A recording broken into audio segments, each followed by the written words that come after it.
ಪುಳಿಯೋಗರೆ ಅಂದರೆ ಯಾರಿಗಿಷ್ಟ ಇಲ್ಲ ಹೇಳಿ, ಎಲ್ರಿಗೂ ಕೂಡ ಪುಳಿಯೋಗರೆ ಅಂದರೆ ಇಷ್ಟ ಆಗುತ್ತೆ. ಬೆಳಿಗ್ಗೆ ಹೊತ್ತು ತಿಂಡಿಗೆ 5 ನಿಮಿಷದಲ್ಲಿ ಆಗೋಗುತ್ತೆ. ಮನೆಯಲ್ಲೇ ತುಂಬಾ ಸುಲಭವಾಗಿ ಪುಳಿಯೋಗರೆ ಪೌಡ್ರನ್ನ ಹೇಗೆ ಮಾಡೋದು ಅಂತ ಬನ್ನಿ ನೋಡೋಣ. ನೋಡಿ ಎಷ್ಟು ಚೆನ್ನಾಗಿ ಉದುದ್ರಾಗಿ ಪೌಡ್ರ್ ಆಗಿದೆ. ಪುಳಿಯೋಗರೆ ಪೌಡ್ರ್ ಮಾಡೋಕ್ಕೆ ಬೇಕಾಗಿರೋಂಥ ಸಾಮಗ್ರಿಗಳನ್ನ ನೋಡೋಣ ಬನ್ನಿ.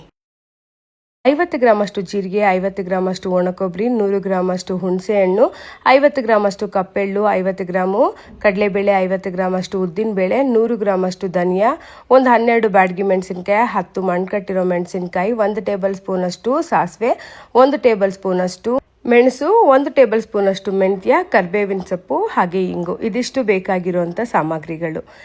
ಈಗ ಬನ್ನಿ ಪುಳಿಯೋಗರೆ ಪೌಡ್ರನ್ನ ಮಾಡೋಣ. ಇವತ್ತು ನಾನು ಯೂಸ್ ಮಾಡ್ತಾ ಇರೋವಂಥ ಪ್ರಾಡಕ್ಟು ಇಂಡಸ್ ವ್ಯಾಲಿ ಬ್ರ್ಯಾಂಡ್ದು ಟ್ರೈಪ್ಲೇ ಪ್ಯಾನ್ ಆಗಿರುತ್ತೆ. 26 ಸೆಂಟಿಮೀಟರ್ ಇದೆ. ತುಂಬಾ ಅಗಲವಾಗಿ ತುಂಬಾ ಚೆನ್ನಾಗಿದೆ. ವೆಯ್ಟ್ ಕೂಡ ತುಂಬಾ ಚೆನ್ನಾಗಿದೆ.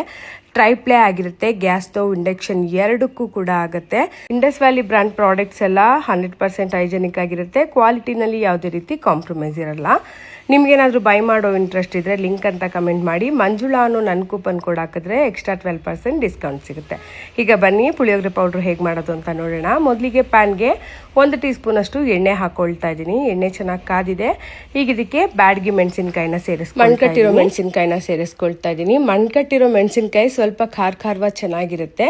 ಹಾಗಾಗಿ ಮಣ್ಕಟ್ಟಿರೋ ಮೆಣಸಿನ್ಕಾಯಿ ಹಾಕ್ಕೊಂಡಿದ್ದೀನಿ. ನೀವು ಖಾರ ಜಾಸ್ತಿ ಬೇಡ ಅಂದರೆ ಗುಂಟೂರು ಮೆಣಸಿನ್ಕಾಯಿನೂ ಹಾಕ್ಕೋಬೋದು. ಜೊತೆಗೆ ಕರಿಬೇವಿನ ಸೊಪ್ಪನ್ನು ಸೇರಿಸ್ಕೊಳ್ತಾ ಇದ್ದೀನಿ. ಸೇರಿಸ್ಕೊಂಡು ಕರಿಬೇವು ಸ್ವಲ್ಪ ಡ್ರೈ ರೋಸ್ಟ್ ಆಗೋವರೆಗೂ ಚೆನ್ನಾಗಿ ಲೋ ಫ್ಲೇಮಲ್ಲಿ ಫ್ರೈ ಮಾಡ್ಕೊಂಡಿದ್ದೀನಿ. ಈಗ ನೋಡಿ ಚೆನ್ನಾಗಿದೆಲ್ಲ ಫ್ರೈ ಆಗಿದೆ. ಈಗ ಇದನ್ನು ಒಂದು ಪ್ಲೇಟಿಗೆ ಹಾಕ್ಕೊಳ್ತಾ ಇದ್ದೀನಿ. ಮತ್ತು ಈಗ ಅದೇ ಪ್ಯಾನ್ಗೆ ಕೊಬ್ಬರಿನ ಹಾಕ್ಕೊಳ್ತಾ ಇದ್ದೀನಿ. ಕೊಬ್ಬರಿನೂ ಅಷ್ಟೇ ಹಸಿ ವಾಸನೆ ಹೋಗೋವರೆಗೂ ಚೆನ್ನಾಗಿ ಫ್ರೈ ಮಾಡ್ಕೋಬೇಕಾಗತ್ತೆ. ಸ್ವಲ್ಪ ಗೋಲ್ಡನ್ ಕಲರ್ ಬರೋವರೆಗೂ ಫ್ರೈ ಮಾಡ್ಕೊಂಡಿದ್ದೀನಿ. ಈಗ ಕೊಬ್ಬರಿ ಎಲ್ಲ ಚೆನ್ನಾಗಿ ಫ್ರೈ ಆಗಿದೆ. ಇದನ್ನು ಕೂಡ ಪ್ಲೇಟಿಗೆ ಹಾಕ್ಕೊಳ್ತಾ ಇದ್ದೀನಿ. ಈಗ ಎಳ್ಳನ್ನು ಕೂಡ ಲೋ ಫ್ಲೇಮಲ್ಲೇ ಫ್ರೈ ಮಾಡ್ಕೊಳ್ತಾ ಇದ್ದೀನಿ. ಸ್ವಲ್ಪ ಎಳ್ಳು ಚಟಪಟ ಅನ್ನೋವರೆಗೂ, ಸ್ವಲ್ಪ ಎಳ್ಳಲ್ಲಿ ಹೊಗೆ ಆಡುತ್ತೆ ಅಲ್ಲಿವರೆಗೂ ಫ್ರೈ ಮಾಡಿಕೊಂಡ್ರೆ ಸಾಕು. ಈಗ ಎಳ್ಳೆಲ್ಲ ಚೆನ್ನಾಗಿ ಫ್ರೈ ಆಗಿದೆ. ಈಗ ಧನಿಯಾನ ಫ್ರೈ ಮಾಡ್ಕೊಳ್ತಾ ಇದ್ದೀನಿ. ಧನಿಯಾನು ಕೂಡ ಅಷ್ಟೇ ಸ್ವಲ್ಪ ಘಮ ಬರೋವರೆಗೂ ಚೆನ್ನಾಗಿ ಫ್ರೈ ಮಾಡ್ಕೋಬೇಕಾಗತ್ತೆ. ಸ್ವಲ್ಪ ನೋಡಿ ಗೋಲ್ಡನ್ ಕಲರ್ಗೆ ಬಂದಿದೆ ಧನಿಯಾ. ಈಗ ಇದು ಕೂಡ ಫ್ರೈ ಆಗಿದೆ. ಈಗ ಇಲ್ಲಿ ನಾನು ತೋರಿಸ್ತಾ ಇರೋವಂಥ ಪ್ರತಿಯೊಂದು ಪದಾರ್ಥನೂ ನೀವು ಲೋ ಫ್ಲೇಮಲ್ಲೇ ಫ್ರೈ ಮಾಡ್ಕೋಬೇಕಾಗತ್ತೆ. ಜೀರಿಗೆ ಸ್ವಲ್ಪ ಘಮ ಬರೋವರೆಗೂ, ಜೀರಿಗೆ ಕೂಡ ಸ್ವಲ್ಪ ಚಟಪಟ ಅನ್ನುತ್ತೆ ಅಲ್ಲಿವರೆಗೂ ಹುರ್ಕೊಂಡ್ರೆ ಸಾಕು. ಈಗ ಜೀರಿಗೆ ಕೂಡ ಚೆನ್ನಾಗಿ ಫ್ರೈ ಆಗಿದೆ. ಈಗ ಸಾಸಿವೆ, ಮೆಣಸು, ಮೆಂತ್ಯ ಈ ಮೂರನ್ನು ಒಂದೇ ಸಾರಿ ಹಾಕ್ಕೊಂಡು ಫ್ರೈ ಮಾಡ್ಕೊಳ್ತಾ ಇದ್ದೀನಿ. ಇದನ್ನು ಅಷ್ಟೇ ತುಂಬ ಏನು ಫ್ರೈ ಮಾಡ್ಕೊಳ್ಳೋದು ಬೇಡ. ಸ್ವಲ್ಪ ಮೆಂತ್ಯ ಎಲ್ಲ ಸ್ವಲ್ಪ ಬ್ರೌನ್ ಕಲರ್ ಆಗೋವರೆಗೂ ನೋಡಿ ಈ ಹದಕ್ಕೆ ಫ್ರೈ ಮಾಡ್ಕೊಂಡಿದ್ದೀನಿ. ಎಲ್ಲ ಫ್ರೈ ಆಯಿತು. ಈಗ ಕಡಲೆಬೇಳೆನ ಫ್ರೈ ಮಾಡ್ಕೊಳ್ಳೋಣ. ಕಡಲೆಬೇಳೆ ಕೂಡ ಅಷ್ಟೇ ಸ್ವಲ್ಪ ಗೋಲ್ಡನ್ ಕಲರ್ ಬರೋವರೆಗೂ, ಹಸಿ ವಾಸನೆ ಎಲ್ಲ ಸ್ವಲ್ಪ ಹೋಗೋವರೆಗೂ ಚೆನ್ನಾಗಿ ಹುರ್ಕೋಬೇಕಾಗತ್ತೆ. ಈಗ ಕಡಲೆಬೇಳೆ ಕೂಡ ಚೆನ್ನಾಗಿ ಫ್ರೈ ಆಗಿದೆ ನೋಡಿ. ಈಗ ಉದ್ದಿನಬೇಳೆನ ಫ್ರೈ ಮಾಡ್ಕೊಳ್ತಾ ಇದ್ದೀನಿ. ಉದ್ದಿನಬೇಳೆನೂ ಅಷ್ಟೇ ಸ್ವಲ್ಪ ಗೋಲ್ಡನ್ ಕಲರ್ ಬರೋವರೆಗೂ ಚೆನ್ನಾಗಿ ಫ್ರೈ ಮಾಡ್ಕೊಳ್ತಾ ಇದ್ದೀನಿ. ಈಗ ಉದ್ದಿನಬೇಳೆ ಕೂಡ ಚೆನ್ನಾಗಿ ಫ್ರೈ ಆಗಿದೆ. ಇದನ್ನು ಪ್ಲೇಟಿಗೆ ಸರ್ವ್ ಮಾಡ್ಕೊಳ್ತಾ ಇದ್ದೀನಿ. ನಾನಿಲ್ಲಿ ಕೊನೆಯಲ್ಲಿ ಹುಣಸೆ ಹಣ್ಣನ್ನು ಸ್ವಲ್ಪ ಚೆನ್ನಾಗೆಲ್ಲ ಬಿಡಿಸ್ಕೊಂಡು ನಾನಿಲ್ಲಿ ಫ್ರೈ ಮಾಡ್ಕೊಳ್ತಾ ಇದ್ದೀನಿ. ಹುಣಸೆ ಹಣ್ಣನ್ನು ಸ್ವಲ್ಪ ಚೆನ್ನಾಗಿ ಬಿಸಿಲಲ್ಲಿ ಒಣಗಿಸಿ ಫ್ರೈ ಮಾಡಿಕೊಂಡ್ರೆ ಬೇಗ ಚೆನ್ನಾಗಿ ಫ್ರೈ ಆಗುತ್ತೆ. ಈಗ ಹುಣಸೆ ಹಣ್ಣು ಕೂಡ ಫ್ರೈ ಆಗಿದ್ದಾಯಿತು. ಇದನ್ನು ಸ್ವಲ್ಪ ತಣ್ಣಗಾಗೋದಕ್ಕಿಟ್ಟು ಹುರಿದಿಟ್ಕೊಂಡಿರೋಂಥ ಮಸಾಲೆ ಎಲ್ಲ ನೋಡಿ ತಣ್ಣಗಾಗಿದೆ. ಮನೆಯಲ್ಲೇ ಮಾಡಿರೋವಂಥ ಮಸಾಲೆ ಆದರೆ ಎಷ್ಟು ಚೆನ್ನಾಗಿರುತ್ತಲ್ವಾ. ಎಷ್ಟು ಒಳ್ಳೆ ಘಮ ಬರ್ತಾ ಇದೆ ಹುರಿದಿರೋದ್ರಿಂದ. ಈಗ ಇದನ್ನೆಲ್ಲ ಮಿಕ್ಸಿ ಜಾರಿಗೆ ಹಾಕ್ಕೊಳ್ಳೋಣ. ತಣ್ಣಗಾದ್ಮೇಲೆ ಮಿಕ್ಸಿ ಜಾರಿಗೆ ಹಾಕ್ಕೊಳ್ತಾ ಇದ್ದೀನಿ. ಈಗ ಇದನ್ನೆಲ್ಲ ಮಿಕ್ಸಿ ಜಾರಿಗೆ ಸೇರಿಸ್ಕೊಳ್ತಾ ಇದ್ದೀನಿ. ಈಗ ಮಸಾಲೆಗೆ ರುಚಿಗೆ ತಕ್ಕಷ್ಟು ಉಪ್ಪನ್ನು ಸೇರಿಸ್ಕೊಂಡು ಇಂಗನ್ನು ಸೇರಿಸ್ಕೊಳ್ತಾ ಇದ್ದೀನಿ. ಈಗ ಇದನ್ನು ಫೈನ್ ಪೌಡ್ರ್ ಮಾಡ್ಕೊಂಡು ರುಬ್ಕೊಳ್ಳೋಣ. ನೋಡಿ ಈ ಹದಕ್ಕೆ ಚೆನ್ನಾಗಿ ರುಬ್ಕೊಂಡಿದ್ದೀನಿ. ಪೌಡ್ರ್ ಘಮ ಅಂತೂ ನಿಜವಾಗ್ಲೂ ತುಂಬ ಚೆನ್ನಾಗಿ ಬರ್ತಾ ಇದೆ. ತುಂಬ ಚೆನ್ನಾಗಾಗಿದೆ ಪುಳಿಯೋಗರೆ ಪೌಡ್ರು. ನೋಡಿ ನೀವೇ ನೋಡ್ಬೋದು.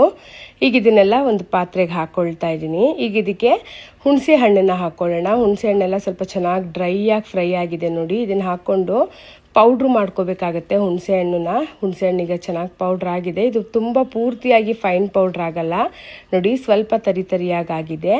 ಈಗ ಇದಕ್ಕೆ ನಾವು ರುಬ್ಬಿಟ್ಕೊಂಡಿರೋಂಥ ಪುಳಿಯೋಗರೆ ಪೌಡ್ರನ್ನ ಸ್ವಲ್ಪ ಸೇರಿಸ್ಕೊಂಡು ಇದ್ರ ಜೊತೆಗೆ ಒಂದು 1/4 ಕಪ್ಪಷ್ಟು ನಾನಿಲ್ಲಿ ಬೆಲ್ಲನ ಸೇರಿಸ್ಕೊಳ್ತಾ ಇದ್ದೀನಿ. ಬೆಲ್ಲನ ಹಾಕ್ಕೊಂಡು ಇದನ್ನು ಮತ್ತೆ ಫೈನ್ ಪೌಡ್ರಾಗಿ ಚೆನ್ನಾಗಿ ರುಬ್ಕೋಬೇಕಾಗತ್ತೆ. ರುಬ್ಕೊಂಡು ಪೌಡ್ರ್ ಮಾಡ್ಕೊಳ್ತಾ ಇದ್ದೀನಿ. ನೋಡಿ ಈ ಹದಕ್ಕೆ ಪೌಡ್ರ್ ಮಾಡ್ಕೊಂಡಿದ್ದೀನಿ. ಈಗ ತುಂಬಾ ಚೆನ್ನಾಗಿ ಪೌಡ್ರ್ ಬಂದಿದೆ ನೋಡಿ. ಎಷ್ಟು ಚೆನ್ನಾಗಿ ಉದುದ್ರಾಗಿ ಪೌಡ್ರ್ ಆಗಿದೆ ನೋಡಿ. ತುಂಬಾ ಚೆನ್ನಾಗಾಗಿದೆ ಪೌಡ್ರು. ಈಗ ಇದಕ್ಕೆ ಒಗ್ಗರಣೆನ ಕೊಟ್ಕೊಳ್ಳೋಣ. ಒಗ್ಗರಣೆ ಕೊಡೋದಕ್ಕೆ ಒಂದು 1/4 ಕಪ್ ಅಷ್ಟು ಎಣ್ಣೆ ತಗೊಳ್ಳಿ. ಸಾಸಿವೆ, ಕಡಲೆಬೇಳೆ, ಉದ್ದಿನಬೇಳೆ ಹಾಕ್ಕೊಳ್ತಾ ಇದ್ದೀನಿ. ಹಾಕ್ಕೊಂಡು ಸ್ವಲ್ಪ ಲೈಟಾಗಿ ಗೋಲ್ಡನ್ ಕಲರ್ ಆಗೋವರೆಗೂ ಫ್ರೈ ಮಾಡ್ಕೊಳ್ತಾ ಇದ್ದೀನಿ. ಈಗ ಇದು ಚೆನ್ನಾಗಿ ಫ್ರೈ ಆಗಿದೆ. ಕಡಲೆಕಾಯಿ ಬೀಜನ ಹಾಕೊಂಡು ಫ್ರೈ ಮಾಡ್ಕೊಳ್ತಾ ಇದ್ದೀನಿ. ಕಡಲೆಕಾಯಿ ಬೀಜ ಸ್ವಲ್ಪ ಕೆಂಪಾಗೋವರೆಗೂ ಫ್ರೈ ಮಾಡ್ಕೊಳ್ಳಿ. ಪುಳಿಯೋಗರೆ ತಿನ್ನೋವಾಗ ಬಾಯಿಗೆ ತುಂಬಾನೇ ರುಚಿ ಕೊಡೋದೇ ಕಡಲೆಕಾಯಿ ಬೀಜ. ಈಗ ಬ್ಯಾಡಗಿ ಮೆಣಸಿನಕಾಯಿ, ಕರಿಬೇವಿನ ಸೊಪ್ಪು ಹಾಕ್ಕೊಂಡು ಕೊನೆಗೆ 1 ಟೇಬಲ್ ಸ್ಪೂನ್ ಅಷ್ಟು ಕಪ್ಪೆಳ್ಳನ್ನು ಹಾಕ್ಕೊಳ್ತಾ ಇದ್ದೀನಿ. ನೀವು ಬೇಕಾದರೆ ಬಿಳಿ ಎಳ್ಳನ್ನು ಹಾಕ್ಕೋಬೋದು. ಎಳ್ಳು ಹಾಕಿದ್ಮೇಲೆ ಸ್ಟವ್ ಆಫ್ ಮಾಡಿ ರುಬ್ಬಿಟ್ಕೊಂಡಿರುವಂಥ ಪುಳಿಯೋಗರೆ ಪೌಡ್ರನ್ನ ಹಾಕ್ಕೊಂಡು ಚೆನ್ನಾಗಿ ಮಿಕ್ಸ್ ಮಾಡಿಕೊಂಡ್ರೆ 6 ತಿಂಗಳವರೆಗೂ ಫ್ರಿಜ್ಜಲ್ಲಿ ಇಟ್ಕೊಂಡು ನೀವು ಸ್ಟೋರ್ ಮಾಡ್ಕೋಬೋದು. ಎಲ್ಲ ಪದಾರ್ಥಗಳನ್ನು ನಾವೇ ಮನೆಯಲ್ಲಿ ಹುರಿದು ಮಾಡಿರೋದ್ರಿಂದ ಯಾವುದೇ ರೀತಿ ಪ್ರಿಸರ್ವೇಟಿವ್ ಇರಲ್ಲ. ತುಂಬಾ ರುಚಿಯಾಗಿರುತ್ತೆ. ಸಮಯ ಸಿಕ್ಕರೆ ಖಂಡಿತ ಒಂದ್ಸಾರಿ ಟ್ರೈ ಮಾಡಿ. ರೆಸಿಪಿ ಹೇಗಿತ್ತು ಅಂತ ಹೇಳಿ ಕಮೆಂಟ್ ಮೂಲಕ ತಿಳಿಸಿ. ನೋಡಿ ಎಷ್ಟು ಉದುದ್ರಾಗಿ ಪೌಡ್ರ್ ಆಗಿದೆ. ಒಂದು ಟೈಟ್ ಆಗಿರುವಂಥ ಕಂಟೈನರ್ ಹಾಕಿಟ್ಟು ತೆಗೆದಿಟ್ಕೊಳ್ಳಿ.